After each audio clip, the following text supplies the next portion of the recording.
Hi, my name is Cindy Goodman. I live in South Florida. Actually, I live in Davie, Florida. And I went to University of Florida, undergrad. I have a journalism degree. Go Gators! My husband and I are both Gators. We're big fans. We try to go up to the games a couple times a year. My husband is a Gator freak. I mean, he just watches every game, every bit of news, every sport. He is just a true Gator. I'm not as hardcore, but I do like my Gators. Well, this is our room dedicated to our favorite team, Florida Gators. You can see all the Gator paraphernalia that we've collected over the years. Hi. This is my family. We just finished up dinner.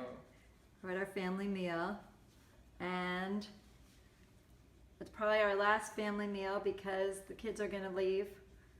My son Jake and my daughter Carly are leaving to go back. Now you're coming with me to work. This is my home office. This is where I sit. And this is where my son sits.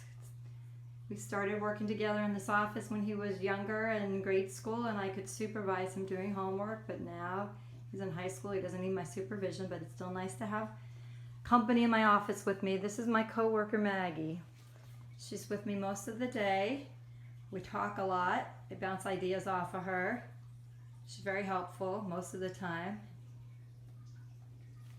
I've been working for the Miami Herald for about 24 years. I used to be a full-time employee and now I'm a contractor. I've always been on the business desk. I write a column on work-life balance. I used to write a column on lawyers and accountants, and I covered law and business and public companies. Here's the Miami Herald today. It's a fraction of the size it was when I started there. The business section is now a small piece of the paper. It used to be a whole standalone section. It's now small, just a small piece of the paper, which is really unfortunate. So I've watched firsthand the evolution of traditional media and social media. I was one of the first reporters at the paper to get a blog and one of the first to get a Twitter account. But it's been really difficult for the media, traditional media in general, and myself included, to really keep up with everything going on in the social media world.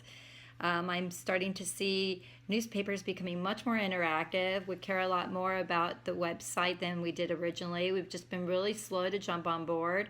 But now we understand how important the digital world is, and reporters are blogging and they're tweeting and they're putting stories on Snapchat and they're doing everything they can.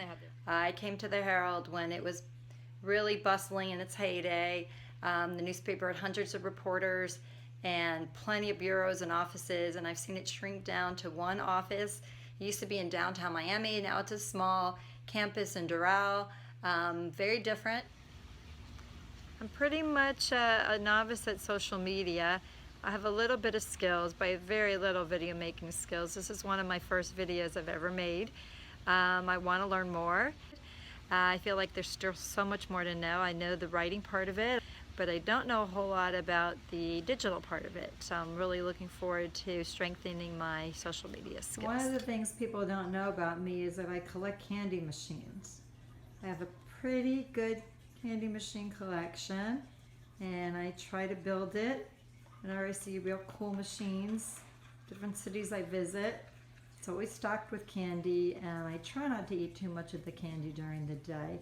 Every once in a while I come over to my machines and grab a little afternoon treat. So as far as social media skills go, I have a Twitter account, I have a Facebook page for both myself and my brand. I have my Twitter account is mostly for my brand. I have a LinkedIn that's personal for myself, which kind of also is my brand. And I've been trying to brand myself as Balance Gal since I write about work-life balance. But I'm way in there. I'm still a kind of early learner. I only kind of know what I'm doing. I dabble. I really feel like there's so much more to learn and even more to really become an expert in social media. So I look forward to soaking in as much as I possibly can from this class. So my social media tip for others would be to lose your fear. Just toss the fear out the window. I've been afraid in the past to try things online or try to figure something out myself, and I've figured out just do it. And when you do it, if you don't do it right the first time, you can usually fix it and do it right the second time. I've also got past the fear of asking my kids for help. They seem to know how to do much more online with social media than I know how to do, so sometimes I'll just ask them for help, and if they think I'm crazy because I don't know what I'm doing, I don't care. Just ask.